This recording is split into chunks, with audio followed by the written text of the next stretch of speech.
All right, thanks for staying with us. Let's head into the headlines now. And certainly I will be doing this alone. I have my colleague Sarah in the studio as well, and we'll be doing this. And our guest is Sheson Kwade. He is a chartered accountant and public affairs analyst. Sheson, nice to have you join us. Good morning, We'll be Mike. Sandwiching you from all sides this morning. I'm ready to go the absorb. Oh, wow. Wow. All right. Okay, let me start and then we take it up from there. Blueprint newspaper is where we start from. And he's focusing on Buhari to Anti-Graft Committee. He's saying that I'll beam searchlight on governance cost. And we've achieved so much in corruption fight. Isesage, professor, is saying this. All right, that's what you find on the front page of the Blueprint. Next from there, let's go to Daily Times. Daily Times is where we go next. I'll look into cost of governance. Buhari assures direct sale of seized forfeited assets and the money put in TSA. Okay, a lot of people have been commenting this so far. That's the Daily Times. From there, let's go to News Direct. The News Direct this morning says, Senate to cut political parties to 5. Okay, pledges support for local content implementation. Okay, one other controversial issue here, a lot of people have been reacting already. That's what you see on the News Direct, and I think this will certainly interest our guest this morning. Sarah.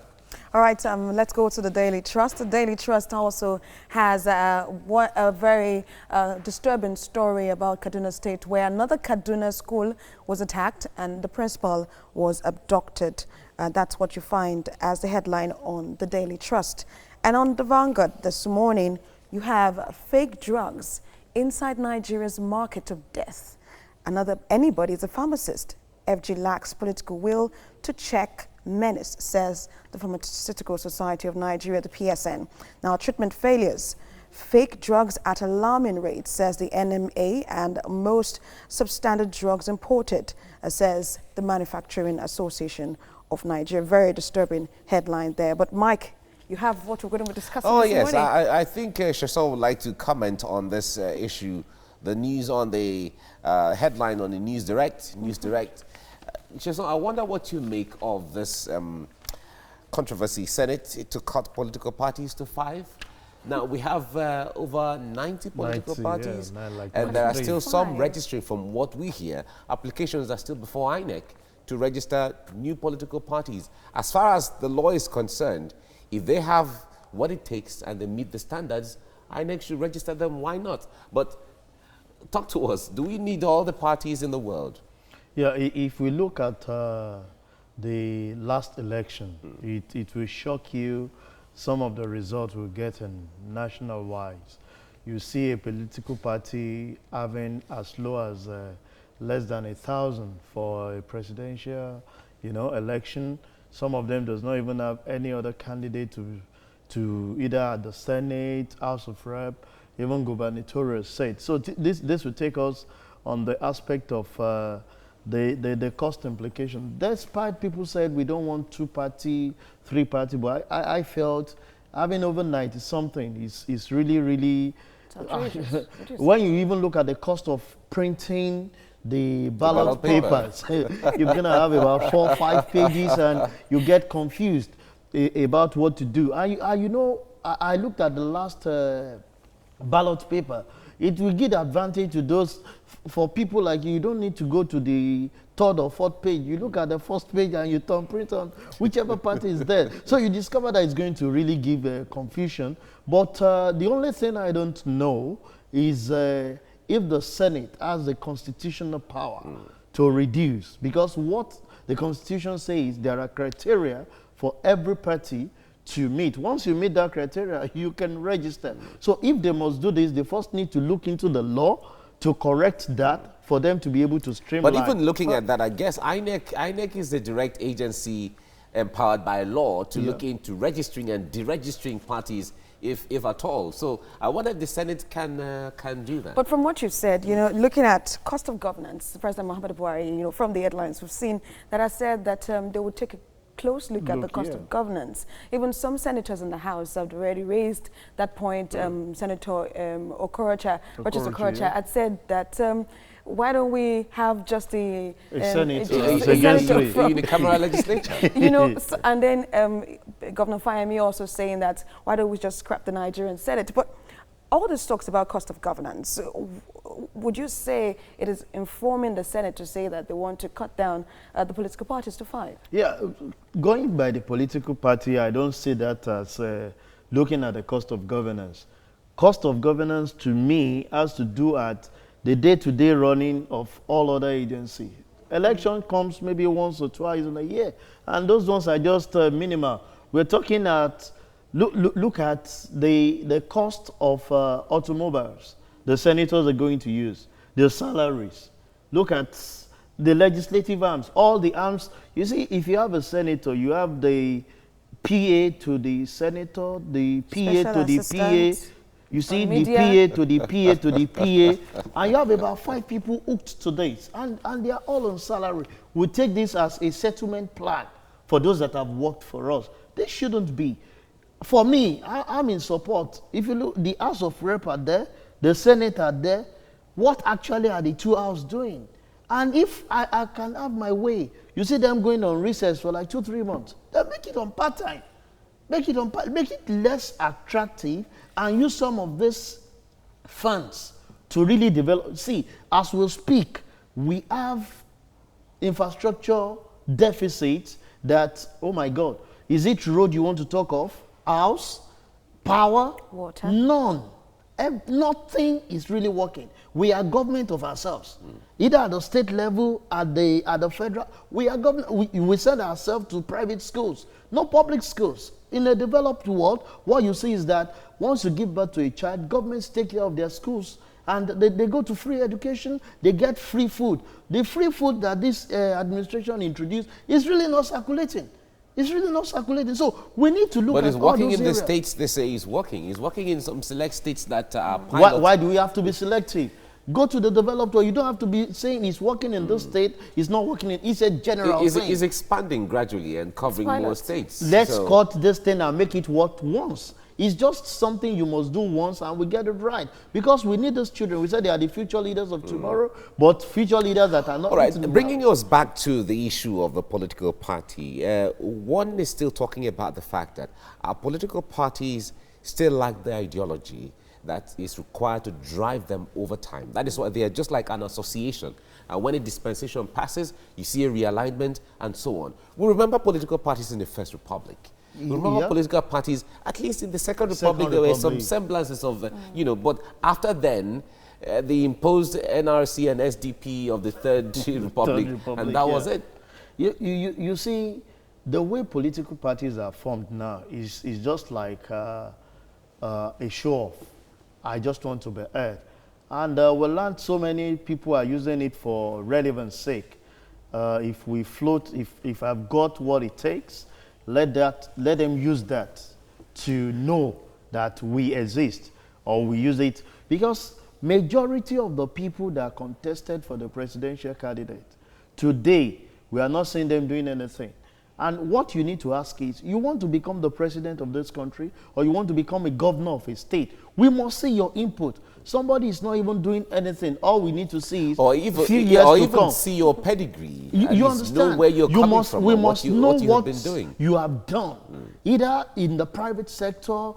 You see, at the last one, I don't want to. There are some candidates you can like, okay, these are top notch. This is what they have done. Even not only to your family, to the environment. People must be able to speak one or two things about you. But what we see is that few months to that, you see people putting themselves together, having the finance, and you only see one person driving the whole thing.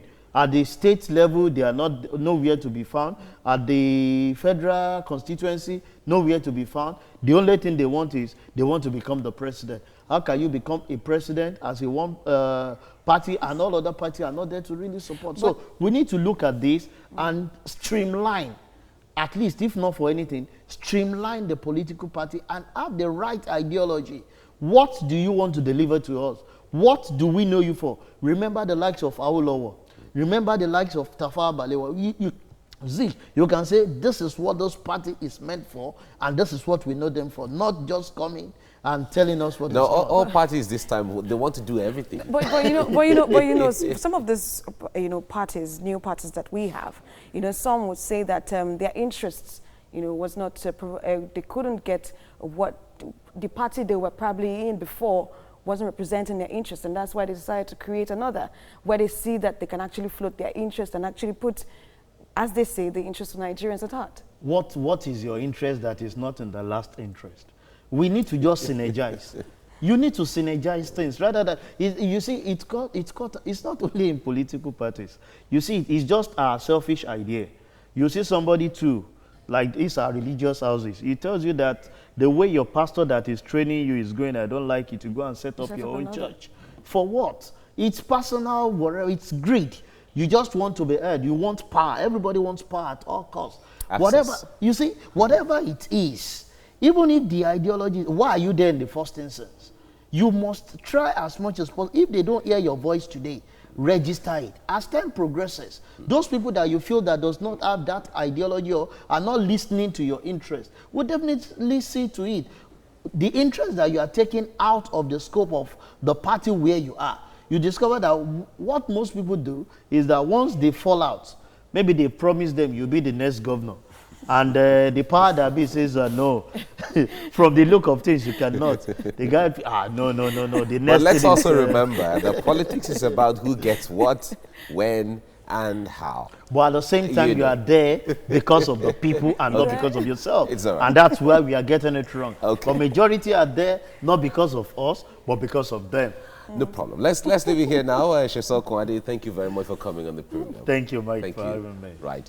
Time to look at the stories making headlines in Nigerian newspapers today. And I have with me in the studio a chartered accountant and a public affairs analyst, Shesol Okwade, and a senior researcher, TVC News, Cyril Abaku. Thank you, gentlemen, for joining us. So, well, interesting, today is International Day of the Girl Child. Yeah. So we're giving it to the girls and nothing for the When boys. will they celebrate boys? Boys and Well, men. well, let's leave that discussion for let's leave that discussion for some time later. But let's take a look at the headlines for today. We starting with the blueprint, and the blueprint is leading with the story Buhari to anti-graft committee, and he says, "I'll beam searchlight on governance cost." That's President Buhari telling the anti-graft committee. And then we have, as a rider, we've achieved so much in corruption fight, says it's a saga.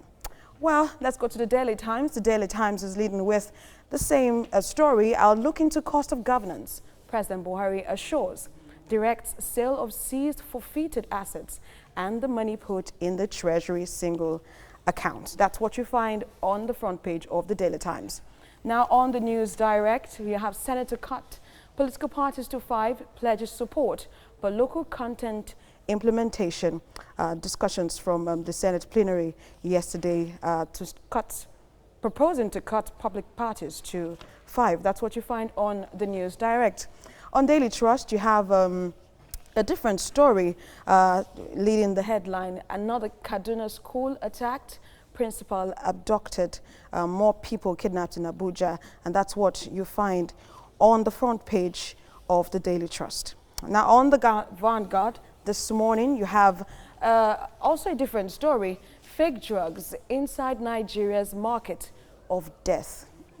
As riders, you have anybody is a pharmacist. FG lacks political will to check menace, says PSN. Now, treatment failures of fake drugs at alarming rates, says the Nigeria Maritime Authority, and most substandard drugs imported, says the Manufacturing Association of Nigeria, MAN. On the Daily Sun, you have a gunman on rampage, abduct school principal, 6 others in Abuja, Kaduna, Kebbi, kill vigilante personnel, and sack Niger communities, displace 1,580. Rather disturbing figures there. On the Nation newspaper, we have Maina's 1 billion naira assets seized. EFCC seeks courts for forfeiture order. That's what you find on the Nation newspaper. Now, for the last newspaper that we're going to be looking at this morning, it says, a Senate defends 125 billion naira budget for National Assembly. Says hard work justifies allocation. That's what you find on the Guardian newspaper. Very interesting topics making the headlines this morning, from the budget to the Senate to the president saying that he'll be looking at cost of governance. But let's talk about cost of governance. You know, President Muhammad Buhari has said that he's going to take a look at the cost of governance. Even from the Senate, we've had discussions like that. Even Governor Fayemi also talked about, you know, scrapping the Nigerian Senate. But let me start with you, Sheson Okwadi. What are your thoughts on this? Yeah, sincerely speaking, it's what we've been yearning for. If you look at the manner at which governance has been run in this country, it's quite alarming. And that is impacting on the masses. You discover that majority of the funds that we have center around about 5% of the people that we have. Most of the money that is being spent on the legislators, on the executive arms. If you know the kind of structure, even if you look at the last budget, what we have on recurrent expense, which are like for personnel expense and some other things, it's far-fetched, higher than what you can invest on capital investment. How can a nation succeed if you spend so much on recurrent expense as against capital venture? And if this is not checked now, there is no how the country will go, because you are paying people the so-called money and they have nothing to do with the money. Cyril Abaku, Cyril, do you agree with that thought that we do not need, it seems like duties are being multiplied, multiplicity of activities going on in this parliamentary? So like one governor has hundreds of aides. You look at 125 billion. I mean, if you, let's even ask, what has the National Assembly achieved in terms of groundbreaking legislation since 1999? We've been crying. The system we run, the presidential system of government, is expensive.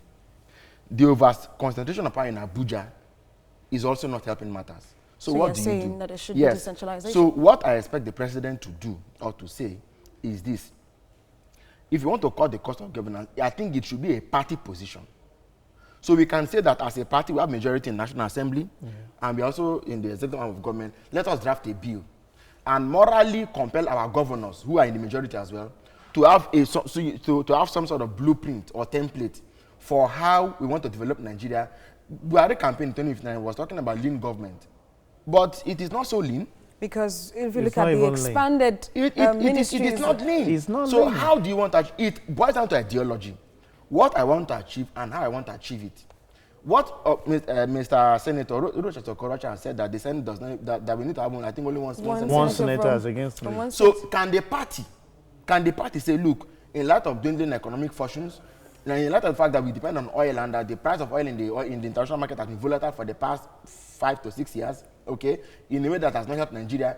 So what are we going to do? It has to be a collective position. If you want to 3.3 billion, look at if you I think it's on front of Punch, Buhari or Shibajo to spend 3.3 billion naira on foreign local trips. This is the question.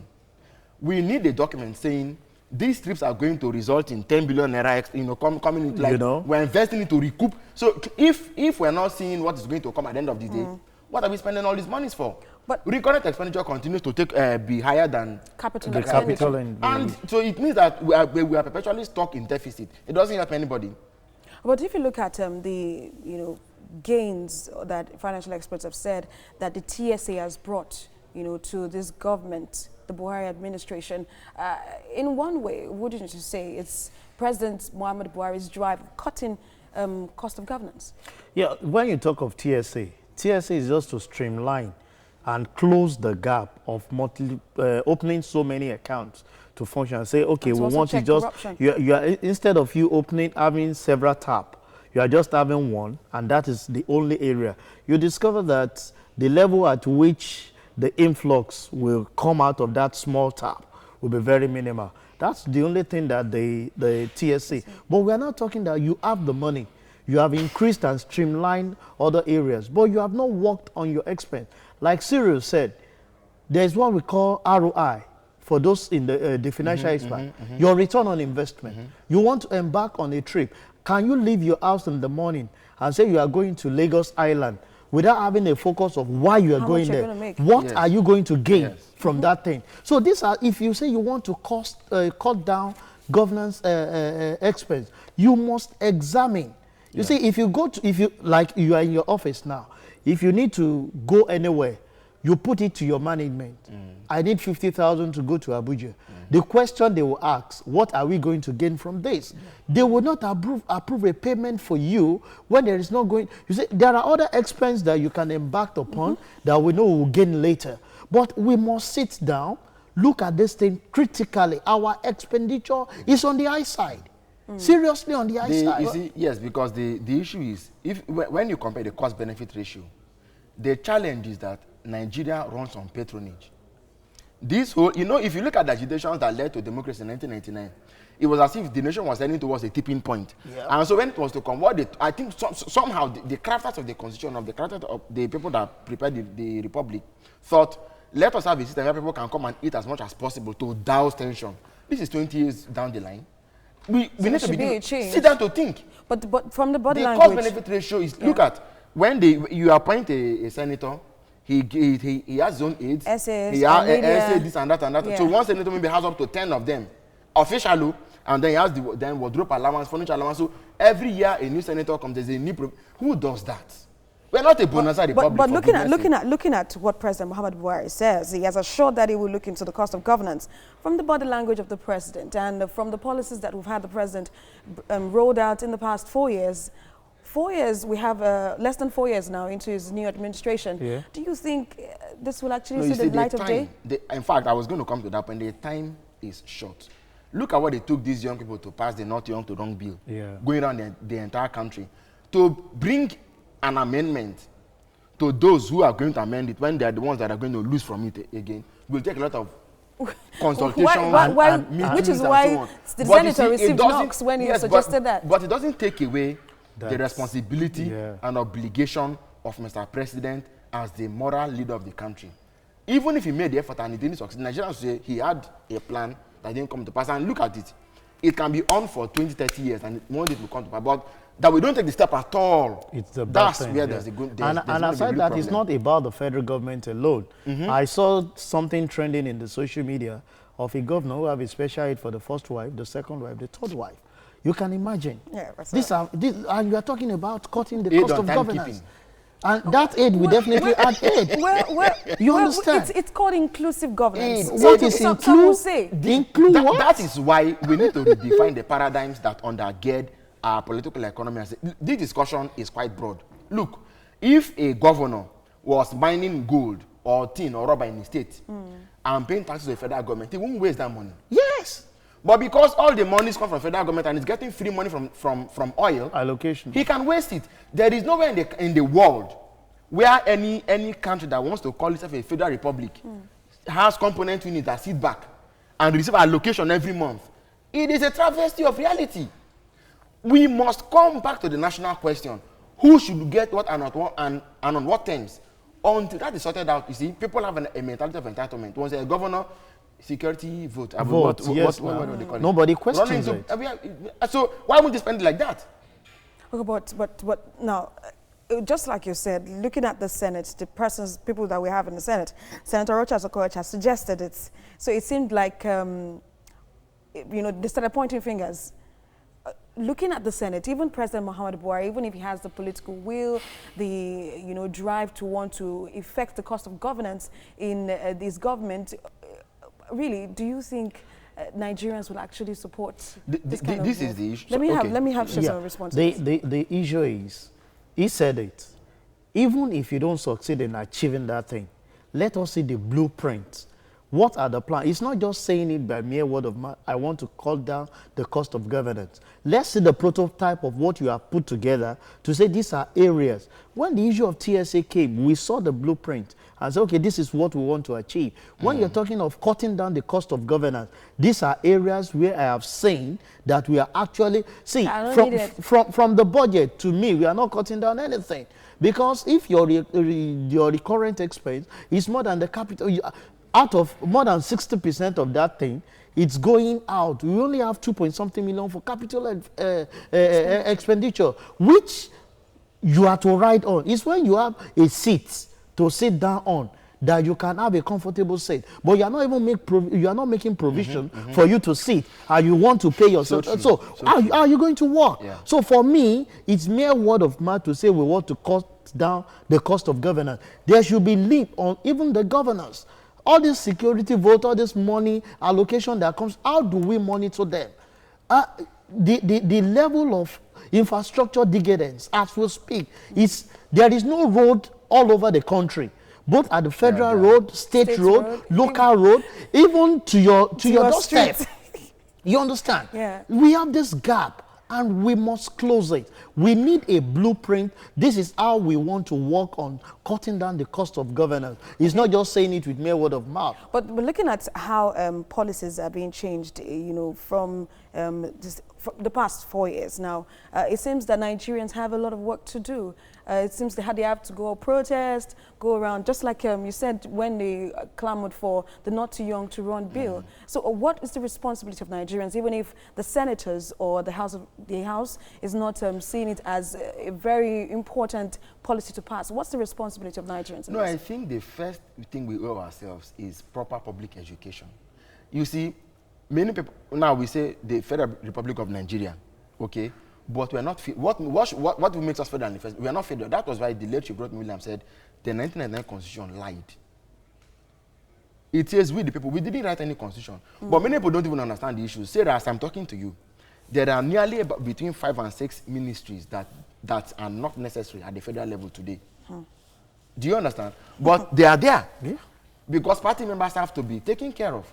This is the reality. Everybody has to be included. It is all inclusive governance. This inclusion that you're talking about. You see, but it is when we have the courage and the capacity and the will to take this battle to the places. So your question is about Nigerians. Let us get educated and know what the issues really are and know how we can engage to effect change. I think that's the simple answer. And on that, okay. Let's start even from the grassroots. Let's know the people that we're pushing out, not this belly politics. People come, give you 1,500, and like so you know. But in fairness, you see, what you're saying is, but we'd have to go. The amount of money you spend campaigning for office, when you get there, you have to get it back. You gotta work. You got to recoup back your money. But we have to go. Governance is quite interesting. Thank you so much, gentlemen. Thank you so much for your time. Cyril Abaku, thank you so much for your thoughts. Let's head into the papers now, see what the headlines are across Nigeria. And I have with me right now in the studio Chartered Accountant, the Public Affairs Analyst, Sheson Kwade, as well as Senior Researcher, TVC News, Cyril Abaku. Gentlemen, morning. Morning. Very good morning. Thank God it's Friday. Morning. Morning. Very good morning. Thank God it's Friday. Yeah. Okay, let's begin from the Blueprint newspaper now. Buhari to Anti-Graft Committee. I'll beam searchlight on governance cost. And we've achieved so much in corruption fight. Professor Ise Sage is revealing this. From there, let's go to Daily Times. Daily Times is saying, I'll look into cost of governance. Buhari assures direct sale of seized forfeited assets and the money put in TSA. Okay. And then the News Direct is next now. News Direct says Senate to cut political parties to 5. Pledges support for local content implementation. Okay. From there, let's go to Daily Times.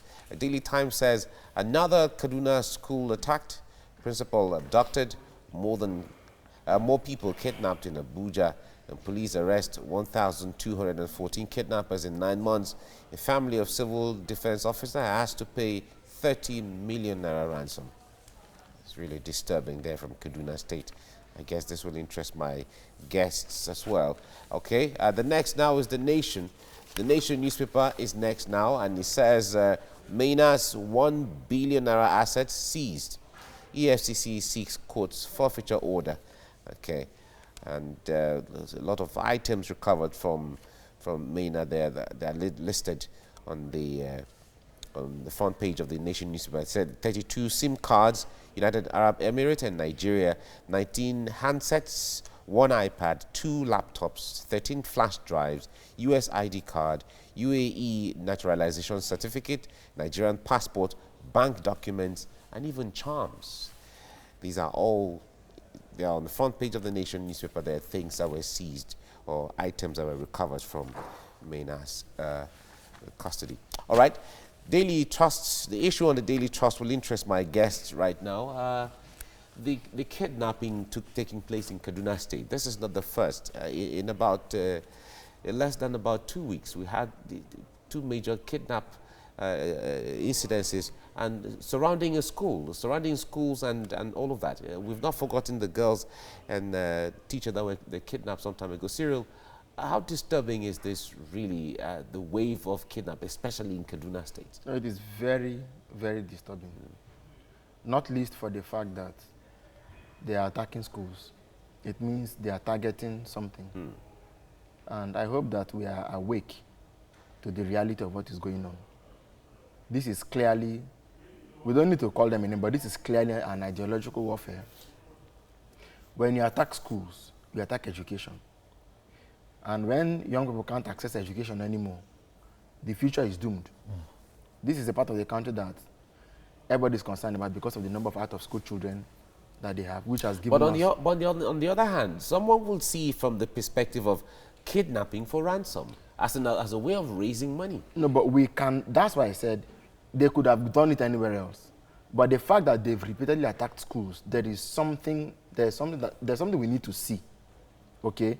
When we identify what it is that we can now talk of how we can deal with it. If I'm not misquoting the governor, I think there was a report the other day that came out and said that they had got intelligence about that kidnapping, which 6 girls were taken away months ahead of time. So then what happened? The question is that wherever the missing link is, whether from proper intelligence gathering, whether from taking the right actions, whether from getting stakeholders involved and so on, but something is happening and we must be, look, this is the issue. So if now that we've had we've had serial, kidnap from schools, what are we going to do to protect public schools? It's not enough that Abubakar and Rufai is in one of them. Okay? Kidnappers may even be careful enough not to go there. So, but how about because the governor does not have a child in every public school, how do we deal with the issue of security? Are they fenced? Are they fenced high enough to keep kidnappers away? Are we thinking of saying, okay, if we have enough facilities, can we merge some schools together so that we can monitor exactly what? Because if we don't do something different, the same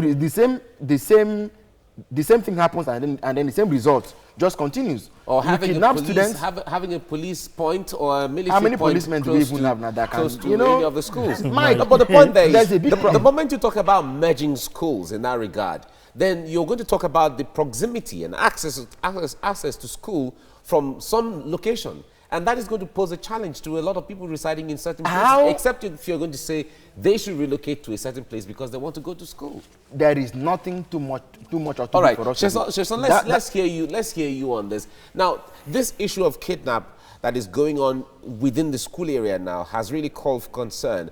The government may come up with statements as to what they want to do, how they are doing it, and all of that. But that is not what Nigerians want to see.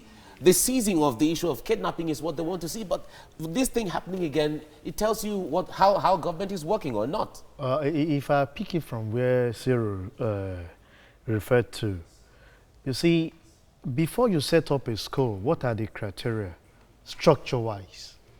You see, if an area is open, is prone to people just having easy access and exits, these are what you get. There is no way you put up a structure that will push you away. If you want to have a school, the school should be fenced. And you have maybe 1 entry or 2 entry and it's been manned. So if anybody is coming in and you need to alert, even the security, you have reduced their work. Right. These are, I would take it that these are new strategies you want schools to start looking into. Because some of these schools are old, very old schools where we have never known anything that calls kidnapping you see, before. Things keep improving every time. Okay, all right. Mike? Certainly. And this is why the governors are supposed to put those things all into right, it. we have to leave you here now because of time. Thank you very much, Sheson Kwade, for coming on the program. Thank you very much. Cyril Abaku, thank you very much for coming as well. Thank you.